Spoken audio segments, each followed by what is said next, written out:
welcome to another video of my podcast. My name is Cheryl and this is Cappuccino Crafts, and it has been a long time.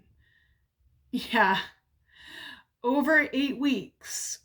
And I am recording again, and I have missed recording. I have missed interacting with people in the comments, and I just really needed this break, and I did not know it was gonna be this long. I even intended like three and a half weeks ago to record again, and I started writing notes, but then things picked up again, and I just was swept up again in a lot of the things that have been going on personally with me and my family, specifically my parents. It's just been a lot going on, and a lot of details and a lot of decisions, and more time with them, more time visiting. And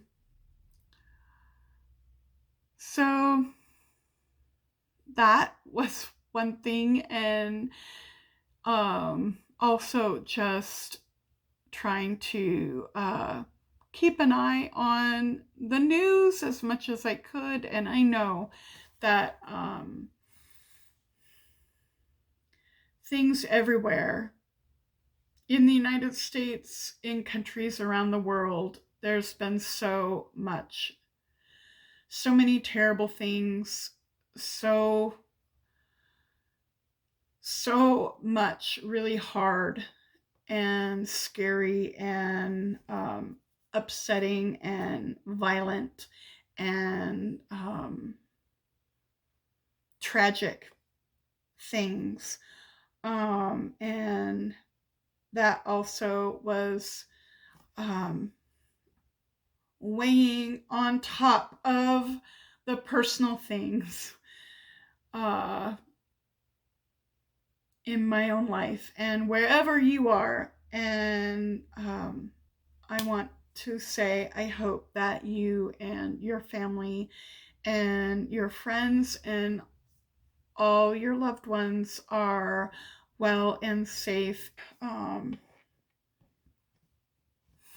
One small thing happened.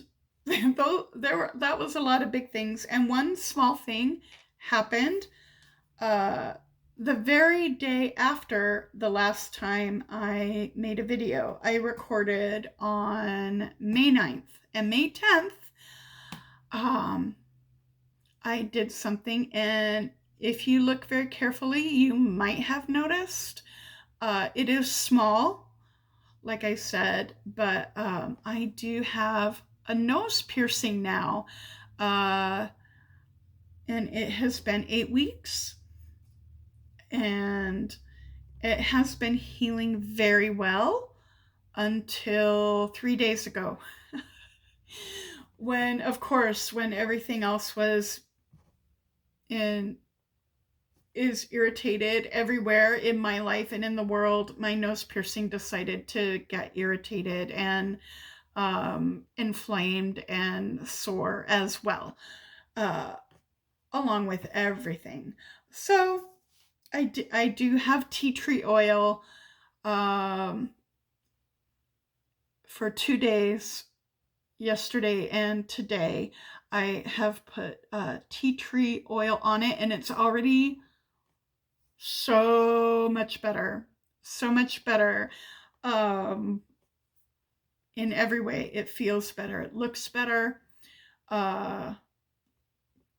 So tea tree oil is really getting this little thing back on track. And this piercing, I love it. I had wanted to do it for a long time and kept telling myself no, for excuses, for reasons. Don't copy your sister, because I loved my sister's nose piercing, and I have admired other people's nose piercings whenever I see them, but I always told myself no.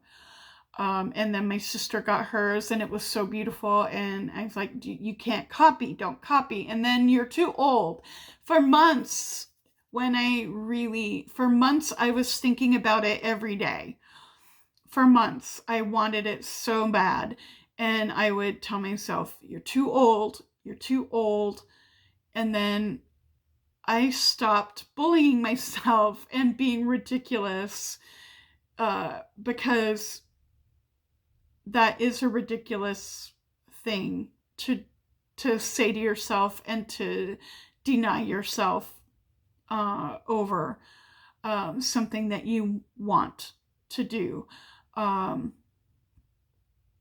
long as it's a safe thing to do and not, as long as it's a, yeah, I think you understand where I'm coming from. But I love this. It makes me happy every time I see it. And so that has been one happy thing that has given a little bright spot, a little sparkle in this hard time. For a long time, I was not reading.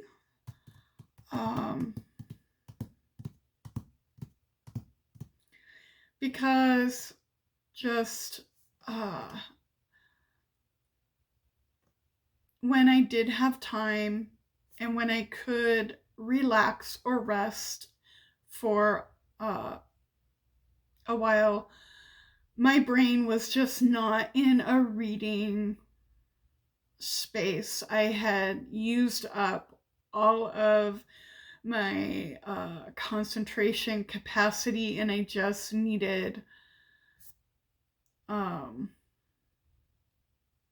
really no effort, no thinking, relaxation.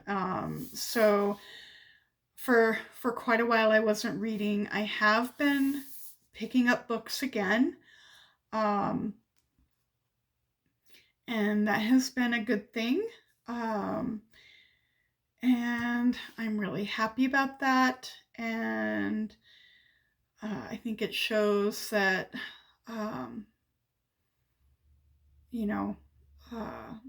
in a better mental place. So let's talk about some books. There were some that I had started earlier that I wanted to finish. I was kind of on a mission to clean up the things that were in progress so that I could feel better about moving on to new things. And the first thing I finished was Fevered Star by Rebecca Roanhorse, and I loved it. I had already been talking a bit about it in my last video that I made, but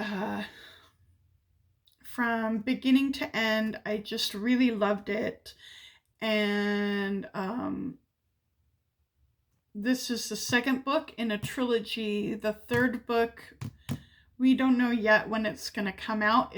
It's going to be a wait, but I fully anticipate it's going to be worth the wait because I really enjoyed the first two books, Black Sun and Fevered Star, so much. I love the characters. I love the world. I love the mythology. I love the different cultures because this is a very multicultural world. And I just love it. So I also finished listening to, because I had the library audiobook, Assassin's Quest by Robin Hobb. And now I did order, and I now have in my home the whole trilogy in the illustrated editions. As far as I know, the Farseer trilogy are the only books from the realm of the Elderlings that have been given illustrated editions. I believe there are plans to continue and do more of the Elderling books in illustrated editions, but I love this trilogy. I loved this finale.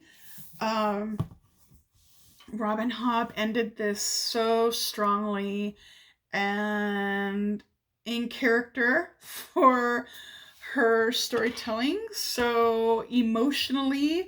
Robin Hobb will just reach into your feelings and draw them all out. I didn't fully cry, but I did get misty. I did get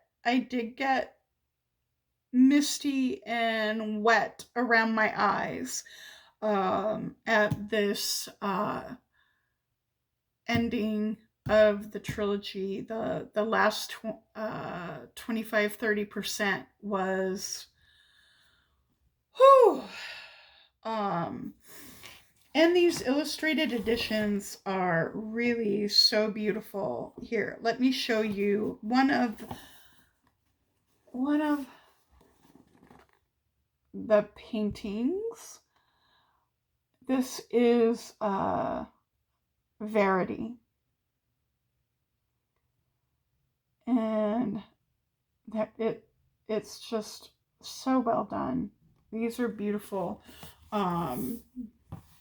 And it's nice to see the characters depicted, even though you can imagine them in her description.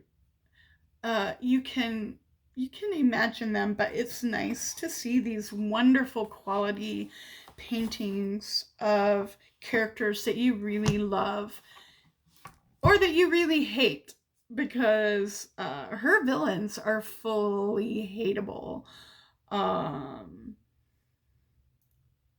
Yeah.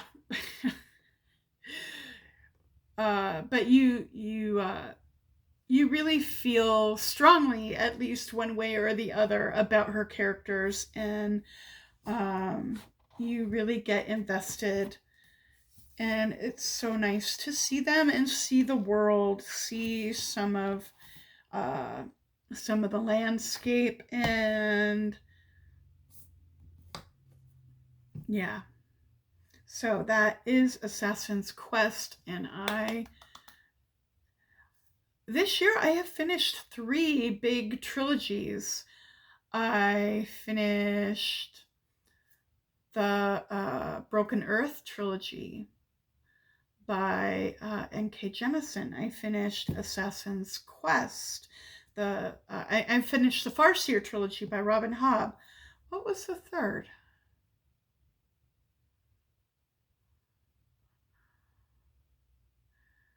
I don't know. If I might have to put it down in the text at the bottom of the screen when I edit, because I can't right now remember what the third trilogy that I finished was.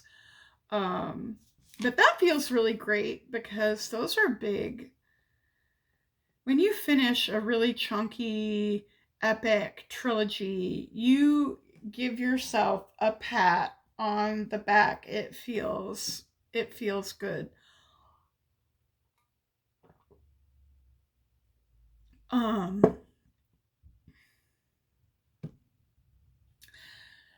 I also finished The Raven and the Reindeer by T. Kingfisher. And this is the first T. Kingfisher book that I have read. It's a really great novella length, and she tends to write these novellas or short novels, um, and she's very prolific. And I love her prose, so I am excited to have a lot more to read from her. Um, this Raven and the Reindeer is a retelling of Hans Christian Andersen's The Snow Queen, and it really fully inhabits that dark, old fairy tale atmosphere and storytelling. Her prose very much um, reminds you of very traditional fairy tale prose in the feeling of it and the style of it. And this instead, which I love, my favorite part about this is that in the original story, I don't like Kay one bit. Never have.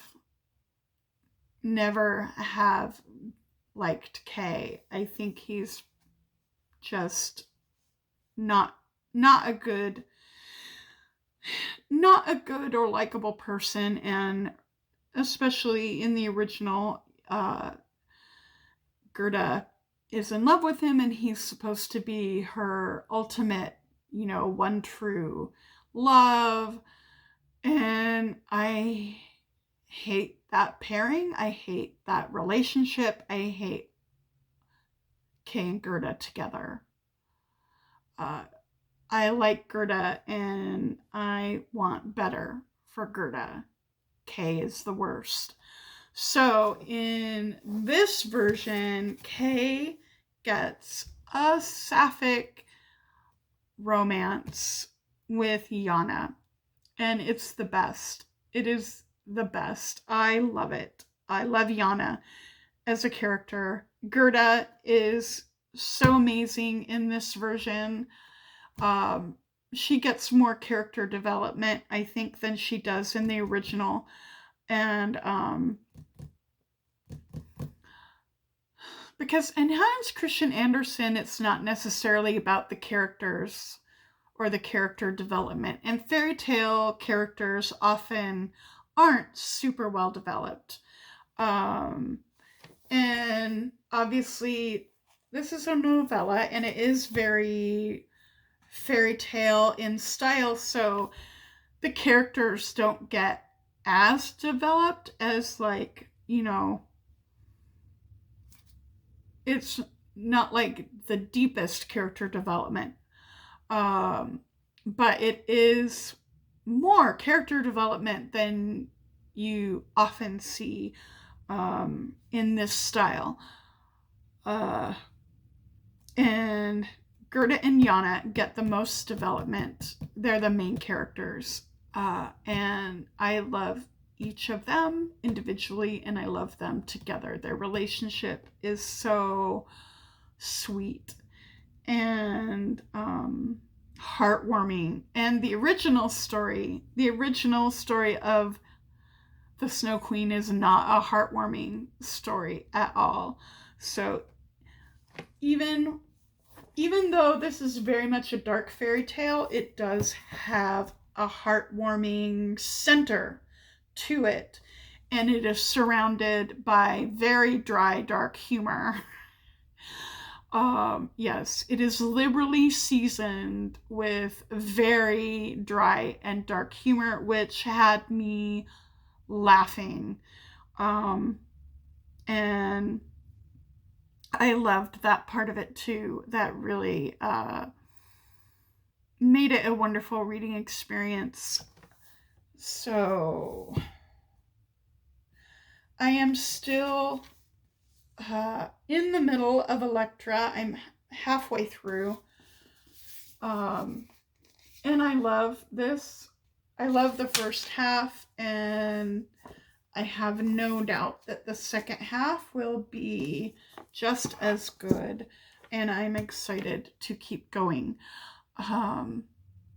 Yeah, this is a brilliant mythology retelling with three women's point of view about the Trojan War, two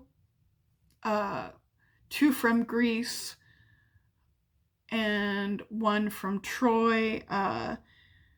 Agamemnon's wife and daughter are two of the women. They're part of the Greek side, Clytemnestra and Elektra. And Agamemnon's family is messed up. This myth of Elektra and the story of that whole family is very much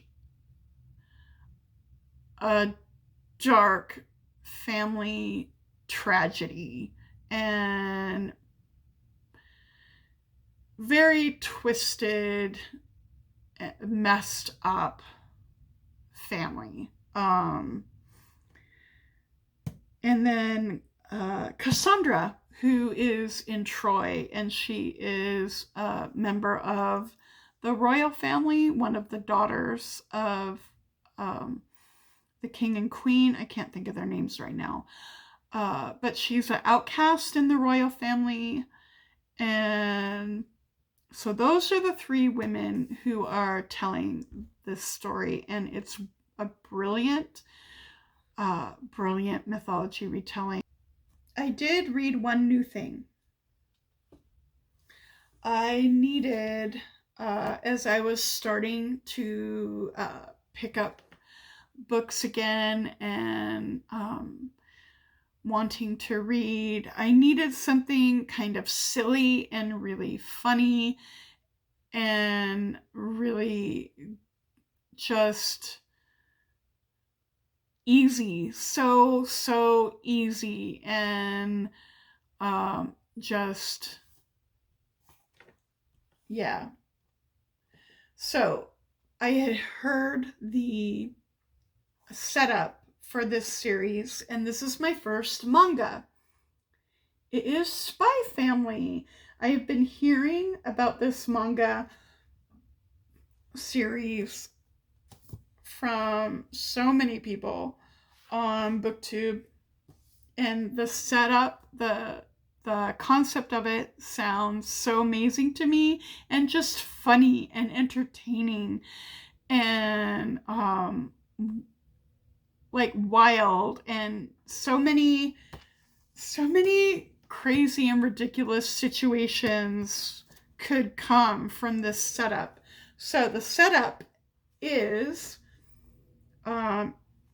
here on the cover. This is one of the world's #1 super spies.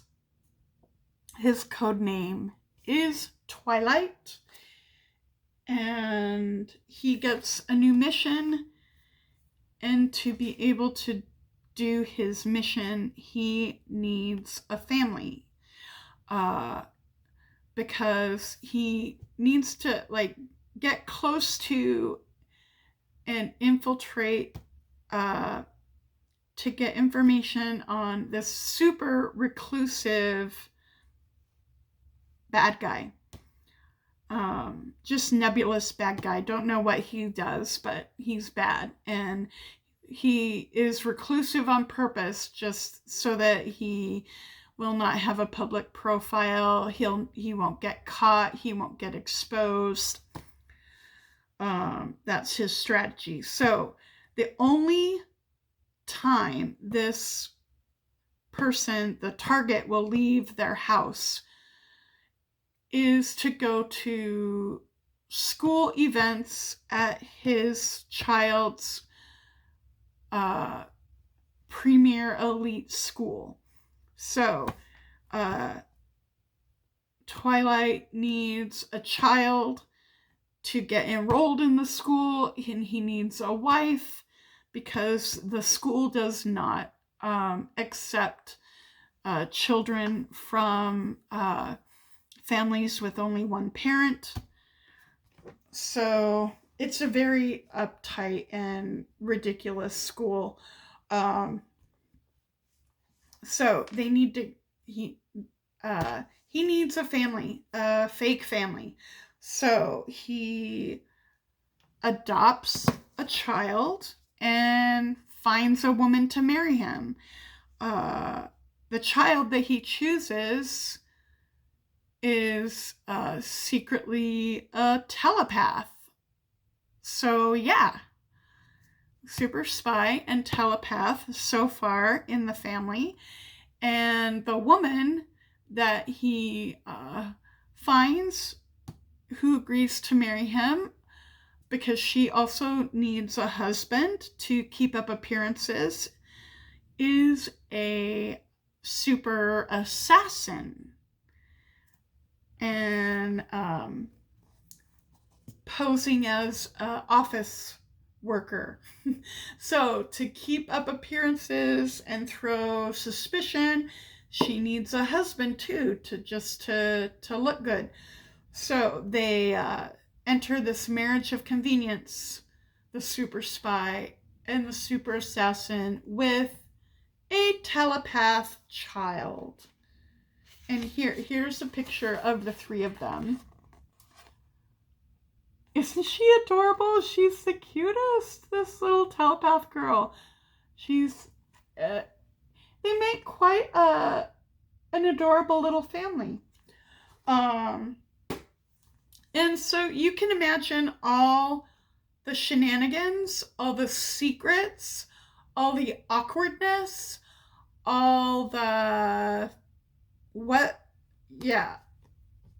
there's so much fun, so much silliness, so much comedy, and with a bit of heart. I do expect, I get the feeling, this is my prediction, that in the course of this series, as it goes on, that this little fake family arrangement will become a real family with real family bonds. What my wish, this is my wish. My wish for this series is that they become like superpower, super skill, family, saving the world.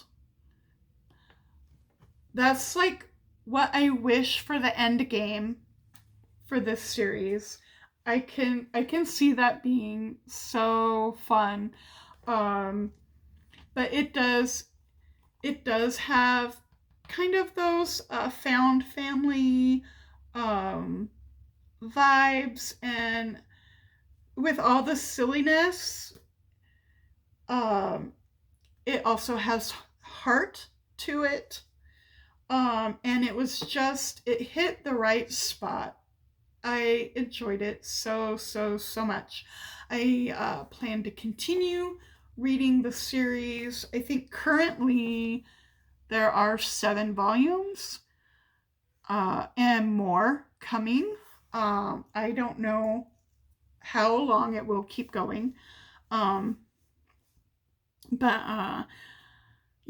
my library has this series, so I plan to continue it from my library.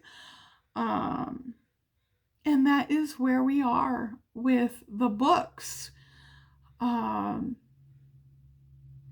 Thank you so much if you are still watching. Thank you for being here, and I hope that you enjoyed it, and I hope that you are well and take care of yourself and your loved ones. See you in another video, I hope, and until then, bye-bye.